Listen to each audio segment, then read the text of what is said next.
ఓం శాంతి. ఈరోజు Murali date 18 November 2024. బాబా చెప్తున్నారు, మధురమైన పిల్లల్లారా, తండ్రి అవినాశి వైద్యులు.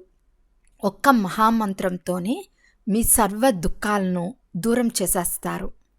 ప్రశ్న: మాయ మీ మధ్యలో విఘ్నాలు ఎందుకు కలిగిస్తుంది? కారణాలు చెప్పండి. జవాబు: ఎందుకంటే మీరు మాయకు గొప్ప గిరాకీలు. దాని గిరాకీ సమాప్తమైపోతుంది, అందువలన విఘ్నాలు కలగచేస్తుంది. అవినాశి వైద్యుడు మీకు మందు ఇచ్చినప్పుడు మాయ జబ్బు ఉప్పొంగుతుంది, పైకి వస్తుంది. అందువలన విఘ్నాలకు భయపడరాదు. మన్మనా భవ మంత్రం ద్వారా మాయ పారిపోతుంది. ఓం శాంతి. తండ్రి కూర్చుని పిల్లలకు అర్థం చేయిస్తున్నారు. మానవులు మనశ్శాంతి మనశ్శాంతి అంటూ వ్యాఖ్యలు పడుతూ ఉన్నారు. ప్రతిరోజు ఓం శాంతి అని కూడా అంటారు. కానీ దీని అర్థం తెలియనందున శాంతి కావాలని వేడుకుంటూ ఉంటారు. ఐ యామ్ సోల్, నేను ఒక ఆత్మ అని కూడా అంటారు. అనగా ఐ యామ్ సైలెన్స్ అంటే నేను శాంతి స్వరూపంను. నా స్వధర్మం శాంతి అని అర్థం. స్వధర్మం శాంతి అయితే మళ్ళీ శాంతి కొరకు వేడుకునేది ఎందుకు? అర్థం తెలియనందున వేడుకుంటూనే ఉంటారు. ఇది రావణ రాజ్యమని మీకు తెలుసు. కానీ రావణుడు పూర్తి ప్రపంచానికి, ముఖ్యంగా భారతదేశానికి శత్రువని, అందుకే రావణుని తగలపెడుతూ ఉంటారని అర్థం చేసుకోరు. ప్రతి సంవత్సరం కాల్చివేయబడే మానవుడు ఎవరైనా ఉన్నాడా? ఇతన్ని జన్మ జన్మాంతరాల నుండి, కల్పకల్పాంతరాల నుండి తగలబెడుతూ వచ్చారు. ఎందుకంటే ఇతను మీకు చాలా పెద్ద శత్రు. అందరూ 5 వికారాల్లో చిక్కుకుని ఉన్నారు. జన్మయే భ్రష్టాచారం ద్వారా జరిగినందున ఇది రావణ రాజ్యంగా అయింది. ఈ సమయంలో అంతులేని దుఃఖముంది. దీనికి నిమిత్తం ఎవరు? రావణుడు. దుఃఖం ఎందువలన కలుగుతూ ఉందో ఎవరికీ తెలియదు. ఈ రాజ్యమే రావణునిది. అందరికంటే పెద్ద శత్రు ఇతడే. ప్రతి సంవత్సరం అతని బొమ్మ చేసి తగలపెడుతూ ఉంటారు. రోజు రోజుకు సైజ్ ఇంకా పెంచుతూ పోతున్నారు. దుఃఖం కూడా అలాగే పెరుగుతూ ఉంది. రావణుడు మనకు శత్రువని, అందుకే అతన్ని ప్రతి సంవత్సరం తగలపెడుతున్నామని పెద్ద పెద్ద సాధువులకు, సన్యాసులకు కూడా తెలియదు. తగలబెట్టిన తర్వాత సంతోషంతో పండగ చేసుకుంటారు. రావణుడు చనిపోయాడని మనం లంకకు అధికారులుగా అయ్యామని భావిస్తారు. కానీ అధికారులుగా అవ్వలేరు. ఎంతో ధనం ఖర్చు చేస్తారు. తండ్రి అంటున్నారు, మీకు లెక్కలేనంత ధనం ఇచ్చాను, అదంతా ఎక్కడ పోగొట్టుకున్నారు? దసరా పండుగను లక్షల లక్షల ఖర్చు చేసి జరుపుకుంటున్నారు. రావణుని చంపి మళ్ళీ లంకను దోచుకున్నామని అంటారు. రావణుని తగలబెట్టేదెందుకో ఎవ్వరికీ తెలియదు. ఇప్పుడు అందరూ ఈ వికారాల జైల్లో పడి ఉన్నారు. అర్ధకల్పం రావణుని తగలబెడతారు. ఎందుకంటే దుఃఖంలో ఉన్నారు. రావణ రాజ్యంలో మేము చాలా దుఃఖంలో ఉన్నామని అర్థం కూడా చేసుకుంటారు. సత్యుగంలో 5 వికారాలు ఉండవని వారికి తెలియదు. రావణుని తగలపెట్టడం మొదలైనవేవి అక్కడ ఉండవు. ఇది ఎప్పటి నుండి చేస్తున్నారు అని అడిగితే అనాదిగా జరుగుతూ ఉందని అంటారు. రక్షాబంధనం ఎప్పటి నుండి ప్రారంభమైంది? అనాదిగా అంటారు. ఇవన్నీ అర్థం చేసుకునే విషయాలు కదా. మానవుల బుద్ధి ఎలా తయారైందో చూడండి. జంతువులు కారు, మనుషులు కారు, దేనికి పనికిరారు. స్వర్గం అంటే ఏమిటో తెలియనే తెలియదు. భగవంతుడు ప్రపంచాన్ని తయారు చేశారని భావిస్తారు. దుఃఖంలో ఓ భగవంతుడా, ఈ దుఃఖం నుండి విడిపించు అని స్మృతి చేస్తారు. కానీ కలియుగంలో సుఖం ఉండనే ఉండదు. దుఃఖం తప్పకుండా అనుభవించవలసి ఉంటుంది. మెట్లు దిగి తీరాల్సిందే. నూతన ప్రపంచం నుండి పాత ప్రపంచం చివరి వరకు గల రహస్యాలన్నీ తండ్రి అర్థం చేయిస్తున్నారు. పిల్లల దగ్గరకు వస్తూనే అన్ని దుఃఖాలకు ఒకే మందు అని చెప్తున్నారు. వారు అవినాశి వైద్యుడు కదా. 21 జన్మలకు అందరినీ దుఃఖముల నుండి విముక్తి చేస్తారు. ఆ వైద్యులైతే వారే రోగగ్రస్తులుగా అవుతారు. వీరు అవినాశి వైద్యుడు. దుఃఖం కూడా అపారంగా ఉంటుంది. సుఖం కూడా అపారంగా ఉంటుందని మీకు తెలుసు. తండ్రి అపారమైన సుఖంనిస్తారు. అక్కడ దుఃఖానికి నామరూపాలు కూడా ఉండవు. మందు సుఖీలుగా చేసేందుకు ఇస్తారు. కేవలం నన్ను స్మృతి చేస్తే పావనంగా సతోప్రధానంగా అవుతారు. దుఃఖాలన్నీ దూరమైపోతాయి. ఆ తర్వాత సుఖమే సుఖముంటుంది. తండ్రి దుఃఖహర్త సుఖకర్త అనే గాయనం ఉంది. అర్ధకల్పం వరకు అన్ని దుఃఖాలు దూరమైపోతాయి. మీరు కేవలం స్వయాన్ని ఆత్మగా భావించి తండ్రిని స్మృతి చేయండి. ఇది ఆత్మ మరియు శరీరం రెండిటి ఆట. నిరాకార ఆత్మ అవినాశి, సాకార శరీరం వినాశి. ఇది ఈ రెండిటి ఆట. ఇప్పుడు తండ్రి చెప్తున్నారు, దేహ సహితంగా దేహ సంబంధాలన్నీ మర్చిపోండి. గృహస్థ వ్యవహారంలో ఉంటూ ఇప్పుడు మేము వాపస్ వెళ్ళాలని భావించండి. పతితులు వెళ్ళేందుకు వీలు లేదు. అందుకే మామేకం యాద్ కరో అంటే నన్నొక్కరినే స్మృతి చెయ్యండి. మీరు సతోప్రధానంగా అవుతారు. తండ్రి వద్ద మందు ఉంది కదా, మాయ తప్పకుండా విఘ్నాలు కలిగిస్తుందని కూడా తెలుపుతున్నారు. మీరు రావణుని ఖాతాదారులు కదా, అతని గిరాకులు వెళ్ళిపోతే తప్పకుండా ఇబ్బంది పెడతాడు. ఇది చదువు అని తండ్రి తెలిపిస్తున్నారు. ఏ మందు లేదు. ఇది స్మృతి యాత్ర అనే మందు. ఒకే మందు ద్వారా మీ దుఃఖాలన్నీ దూరమైపోతాయి. కానీ మీరు నన్ను నిరంతరం స్మృతి చేసే పురుషార్థం చేయాలి. భక్తి మార్గంలో కొంతమంది నోరు ఎల్లప్పుడూ పనిచేస్తూనే ఉంటుంది. ఏదో ఒక మంత్రం, కొంతమంది రామనామం జపిస్తూనే ఉంటారు. వారికి గురువిచ్చిన మంత్రం లభించి ఉంటుంది. ప్రతిరోజు ఇన్నిసార్లు జపం చేయాలని చెప్పి ఉంటారు. వారికి రామనామంనే జపం చేయమని చెప్తారు. దీనినే రామనామాన్ని దానం చేయటమని అంటారు. ఇలాంటి సంస్థలు చాలా తయారై ఉన్నాయి. రామా రామ అని జపం చేస్తూ ఉంటే ఏ జగడాలు చేయకుండా బిజీగా ఉంటారు.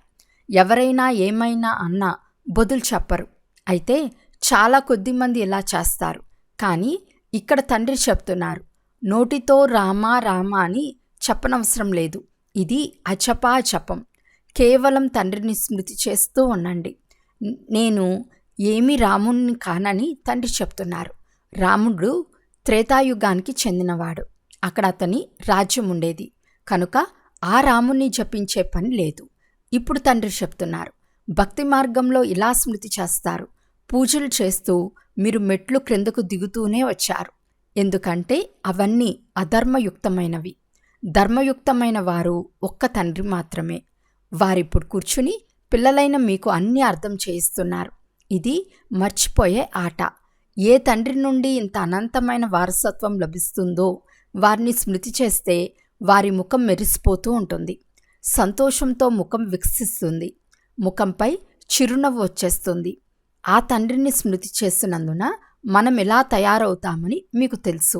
అర్ధకల్పం వరకు మన సర్వ దుఃఖాలు దూరమైపోతాయి. కానీ బాబా కొంచెం దయ చూపుతారని కాదు, అలా జరగదు. మనం తండ్రిని ఎంత స్మృతి చేస్తామో అంత సతోప్రధానంగా అవుతామని అర్థం చేసుకోవాలి. ఈ లక్ష్మీనారాయణను చూడండి, విశ్వం అంతటికీ అధికారులు. వారి ముఖం ఎంత హర్షితంగా ఉంది. ఇలా తయారవ్వాలి. అనంతమైన తండ్రిని స్మృతి చేస్తే మళ్ళీ మనం ఈ విశ్వానికి యజమానులుగా అవుతాము. ఆంతరికంలో సంతోషం ఉంటుంది. ఈ సంతోషపు సంస్కారమే మళ్ళీ ఆత్మ వెంట వస్తుంది. ఆ తర్వాత కొద్ది కొద్దిగా తగ్గిపోతూ వస్తుంది. ఈ సమయంలో మాయ మిమ్మల్ని చాలా ఇబ్బంది పెడుతుంది కూడా. మీ స్మృతిని మర్పింపచేసేందుకు చాలా ప్రయత్నిస్తుంది. సదా ఇలాంటి హర్షిత ముఖంతో ఉండలేరు. ఏదో ఒక సమయంలో అడ్డగింపబడతారు. మనుషులు జబ్బు పడినప్పుడు వారికి శివబాబాను స్మృతి చేయమని చెప్తూనే ఉంటారు.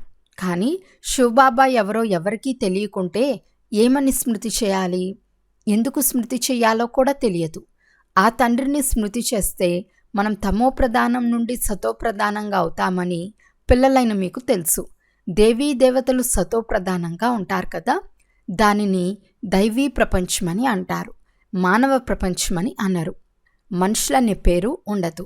ఫలానా దేవత అని అంటారు. అది దైవీ ప్రపంచం. ఇది మానవ ప్రపంచం. ఇవన్నీ బాగా అర్థం చేసుకోవాల్సిన విషయాలు. ఆ తండ్రి మాత్రమే అర్థం చేయించగలరు. తండ్రిని జ్ఞానసాగర్లు అని అంటారు. తండ్రి అనేక విధాలుగా అర్థం చేయిస్తూ ఉంటారు. అయినా చివర్లో సారమైన మహామంత్రంను ఇస్తారు. తండ్రిని స్మృతి చేస్తే మీరు సతోప్రధానంగా అవుతారు. అంతేకాక మీ దుఃఖాలన్నీ దూరమైపోతాయి. కల్పక్రితం కూడా మీరు దేవీ దేవతలుగా అయి ఉండినారు. మీ వ్యక్తిత్వం, మీ గుణాలు దేవీ దేవతల వలె ఉండేవి. అక్కడ ఎవ్వరూ తప్పు మాటలు మాట్లాడేదే లేదు. అటువంటి పనులే జరగవు. అది దైవీ ప్రపంచం, ఇది మానవ ప్రపంచం. వ్యత్యాసం ఉంది కదా. ఇవన్నీ తండ్రి కూర్చుని అర్థం చేయిస్తున్నారు. ఆ దైవీ ప్రపంచం గడిచిపోయి లక్షల సంవత్సరాలయ్యిందని మనుషులు భావిస్తారు. ఇక్కడ ఉన్నవారెవ్వరినీ దేవతలని అనలేరు. దేవతలు స్వచ్ఛంగా ఉండేవారు. దేవీ దేవతలను మహాత్ములు అని అంటారు. మనుషుల్ని ఎప్పుడూ దేవీ దేవతలని అనరు. ఇది రావణ ప్రపంచం. రావణుడు చాలా బలమైన శత్రువు.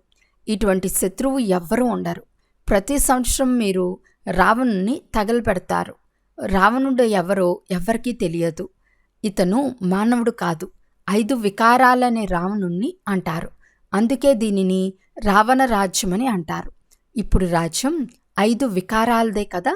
అందరిలోనూ 5 వికారాలు ఉన్నాయి. ఇది ముందే తయారైన దుర్గతి సద్గతుల ఆట. సద్గతి జరిగే సమయం మొదలైన వాటిని గురించి తండ్రి ఇప్పుడు మీకు బాగా అర్థం చేయించారు. దుర్గతి గురించి కూడా అర్థం చేయించారు. మీరే ఉన్నతమవుతారు, మళ్ళీ మీరే క్రింద పడతారు. శివ జయంతి కూడా భారతదేశంలోనే జరుగుతుంది. రావణ జయంతి కూడా భారతదేశంలోనే జరుగుతుంది. అర్ధకల్పం దైవీ ప్రపంచం, లక్ష్మీనారాయణుల సీతారాముల రాజ్యం ఉంటుంది. పిల్లలైన మీకిప్పుడు అందరి జీవిత చరిత్రలు తెలుసు. మొత్తం మహిమంతా మీదే. నవరాత్రుల్లో పూజలు మొదలైనవన్నీ మీకే జరుగుతాయి. మీరే స్థాపన చేస్తారు. శ్రీమతంను అనుసరించి మీరు ఈ విశ్వాన్ని పరివర్తన చేస్తారు. కనుక శ్రీమతంను పూర్తిగా అనుసరించాలి కదా.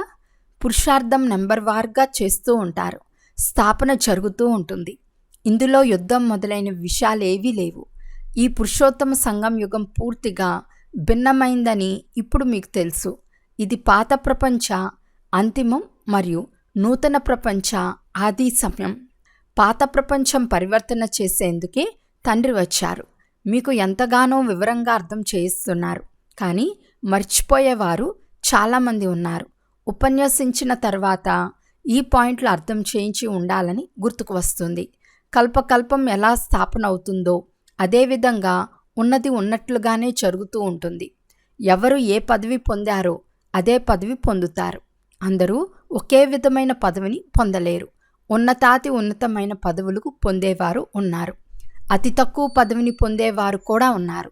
అనన్యమైన పిల్లలు పోను పోను ఫలానా వారు ధనవంతుల దాసీలుగా అవుతారని, వారు రాజకుటుంబంలో దాసీలుగా, వీరు చాలా ధనవంతులుగా అవుతారని అనుభవం చేస్తారు. వారిని అప్పుడప్పుడు ఆహ్వానిస్తూ ఉంటారు. అందరినీ ఆహ్వానించరు. అందరి ముఖాలు చూడలేము. తండ్రి కూడా బ్రహ్మ నోటి ద్వారా అర్థం చేయిస్తారు. సన్ముఖంలో అందరూ చూడలేరు. ఇప్పుడు మీరు సన్ముఖంలోకి వచ్చి పవిత్రంగా అయ్యారు. ఇలా కూడా జరుగుతుంది. అపవిత్రులు వచ్చి ఇక్కడ కూర్చుంటారు. కొద్దిగానైనా వింటారు కనుక దేవతలుగా అవుతారు. కొద్దిగా విన్నా ప్రభావం పడుతుంది. వినకుంటే స్వర్గంలోకి రానే రారు. కనుక ముఖ్యమైన విషయం మన్మనాభవ అని తండ్రి చెప్తున్నారు. ఈ ఒక్క మంత్రం ద్వారానే మీ సర్వ దుఃఖాలు దూరమైపోతాయి. మన్మనాభవ అని తండ్రి చెప్తున్నారు. తర్వాత టీచర్గా అయి మధ్యాజీ భవ అని చెప్తారు. వీరు తండ్రే కాక టీచర్, గురువు కూడా అయ్యారు. ఈ 3 రూపాల స్మృతి ఉండినా చాలా హర్షితంగా ఉండు స్థితి ఉంటుంది. తండ్రి చదివిస్తారు, వారే జతలో తీసుకెళ్తారు. ఇటువంటి తండ్రిని ఎంతగా స్మృతి చేయాలి? భక్తి మార్గంలో అయితే తండ్రిని గురించి ఎవ్వరికీ తెలియదు. కేవలం వారు భగవంతుడు, మనమంతా సోదరులము అని మాత్రమే తెలుసు. తండ్రి ద్వారా ఏం లభిస్తుందో వారికి ఏమీ తెలియదు. ఆ ఒక్క తండ్రికి మనమంతా పిల్లలమని, సోదరులమని మీకు తెలుసు. ఇది అనంతమైన విషయం కదా. పిల్లలందరికీ టీచర్గా అయి చదివిస్తున్నారు. అందరి లెక్కాచారాలు చుక్తూ చేయించి వాపస్ తీసుకెళ్తారు. ఈ చీచీ ప్రపంచం నుండి వాపస్ వెళ్ళాలి. నూతన ప్రపంచంలోకి వచ్చేందుకు మిమ్మల్ని అర్హులుగా చేస్తున్నారు. అర్హులైన వారు సత్యుగంలోకి వస్తారు. అచ్చా, మధురాతి మధురమైన అపురూపమైన పిల్లలకు మాతాపిత బాప్దాదాల ప్రియ స్మృతులు మరియు గుడ్ మార్నింగ్. ఆత్మీక పిల్లలకు ఆత్మీక తండ్రి నమస్తే. ఆత్మీక తండ్రికి ఆత్మీక పిల్లల యొక్క ప్రియ స్మృతులు మరియు నమస్తే నమస్తే నమస్తే. ధారణ కొరకు ముఖ్య సారం. ఫస్ట్ పాయింట్, మీ స్థితిని సదా ఏకరసంగా హర్షితంగా ఉంచుకునేందుకు తండ్రి, టీచర్, సద్గురు ముగ్గురిని స్మృతి చేయాలి. ఇక్కడి నుండే ఖుషీ సంస్కారాలను నింపుకోవాలి. వారసత్వాల స్మృతి ద్వారా ముఖం ఎల్లప్పుడూ మెరిసిపోతూ ఉండాలి. సెకండ్ పాయింట్, శ్రీమతంను అనుసరించి మొత్తం విశ్వమంతటినీ పరివర్తన చేయు సేవ చేయాలి. 5 వికారాల్లో చిక్కుకొని పోయిన వారిని వెలికి తీయాలి. వారి స్వధర్మం గుర్తింపును ఇవ్వాలి, అంటే పరిచయంను ఇవ్వాలి. వరదానము: అందరి పట్ల ప్రేమతో కూడిన దృష్టిని మరియు భావనను ఉంచుకునే సర్వుల ప్రియమైన ఫరిస్తా భవ. స్వప్నంలో కూడా ఎవరి వద్దకైనా ఫరిస్తా వస్తే ఎంత సంతోషం కలుగుతుంది. ఫరిస్తా అనగా అందరికీ ప్రియమైన వారు. హద్దుకు మాత్రమే ప్రియమైన వారు కాదు, బేహద్దు ప్రియమైన వారు. ఎవరు ప్రేమిస్తే వారిని ప్రేమించేవారు కాదు, అందరికీ ప్రియమైన వారు. ఎటువంటి ఆత్మైనా వారి పట్ల మీకు ప్రేమతో కూడిన దృష్టి మరియు భావన ఉండాలి. అటువంటి వారినే అందరికీ ప్రియమైన వారని అంటారు. ఎవరైనా అవమానపరిచినా, అసహించుకున్నా వారి పట్ల కూడా ప్రేమ లేక కళ్యాణ భావన ఉత్పన్నమవ్వాలి. ఎందుకంటే ఆ సమయంలో వారు పరవశులుగా ఉంటారు. స్లోగన్: ఎవరైతే సర్వప్రాప్తులతో సంపన్నంగా ఉంటారో వారే సదా హర్షితంగా, సదా సుఖీలుగా మరియు అదృష్టవంతులుగా ఉంటారు. అచ్చా, ఓం శాంతి.